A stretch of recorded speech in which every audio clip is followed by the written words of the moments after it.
அறுவடை முடியறதுக்கு இன்னும் 4 மாசம் இருக்கு. அது வரைக்கும் இப்படி வட்டி கட்டிட்டு இருப்பியா?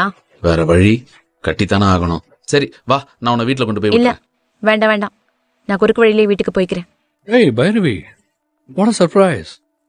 நீ ஏன் என் வீட்டுக்கு வந்திருக்க? ஃபோன் பண்ணா நானே வந்திருப்பேன்ல. இல்ல நேர்ல பார்த்து பேசலான்னு வந்தேன். சரி வா, உள்ள வா. அதெல்லாம் ஒண்ணு வேண்டாம். சரி ஓகே. நீ மட்டும் தனியா எவ்வளவு தூரம் வந்திருக்க? கொஞ்சம் பர்சனலான விஷயம், அதான் தனியா வந்தேன். பைரவி, என்னன்னு சொல்லு.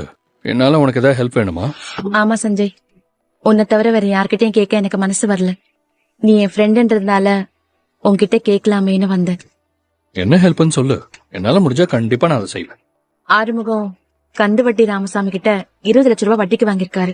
வீட்டுக்கே தெரியாம 3 மாசமா வட்டி கட்டிக்கிட்டு இருக்காரு. நடுவுல 3 மாசம் வட்டி கட்டாததுனால அந்த ராமசாமி ஆறுமுகத்தை பார்க்க நேர்லயே வந்துட்டான். ஐயோ, அந்த ராமசாமி ரொம்ப மோசமான ஆளாச்சே. அவங்கிட்ட வட்டிக்கு பணம் வாங்கவே எல்லாரும் ரொம்ப யோசிப்பாங்க. திருப்பி கொடுத்துடலான்ற நம்பிக்கையில ஆறுமுகம் வாங்கியிருக்காரு. ஆனா கொடுக்க முடியல. அவன் பணத்துக்காக என்ன வேணாலும் பண்ணுவான்னு கந்துவட்டி ராமசாமியை பத்தி எங்க அப்பா சொல்லிருக்காரு. நாளைக்கு வீட்டுக்கு வந்து அவன் ஏதாவது பிரச்சனை பண்ணிட்டானா அதுக்கப்புறம் அன்னபூர்ணியத்தை ரொம்ப வேதனைப்படுவாங்க. அதனால அவன் கிட்ட வாங்கின கடனை மொத்தமா திருப்பி அடிச்சிடணும்னு நினைக்கிறேன். நீ தப்பா நினைக்கலன்னா உனக்கு தெரிஞ்சவங்க யார்கிட்டயாவது ஒரு 20 lakhs அரேஞ்ச் பண்ணி தர முடியுமா? இல்ல உனக்கு ரொம்ப கஷ்டம்னா பரவாயில்ல. சச்சே, அப்படிலாம் ஒண்ணும் இல்ல பைரவி.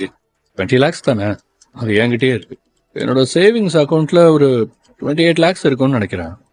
கண்டிப்பா என்னால உனக்கு ஹெல்ப் பண்ண முடியும். எப்படி, நான் இப்பவே பேங்க்குக்கு போய் கேஷை வித்ட்ரா பண்ணி எடுத்துட்டு வந்துருவா இல்ல செக் போட்டு கொடுத்துருவா? இல்ல எனக்கு செக்கா கொடுத்தா ஓகே தான். அப்படியா? சரி, 1 செகண்ட்.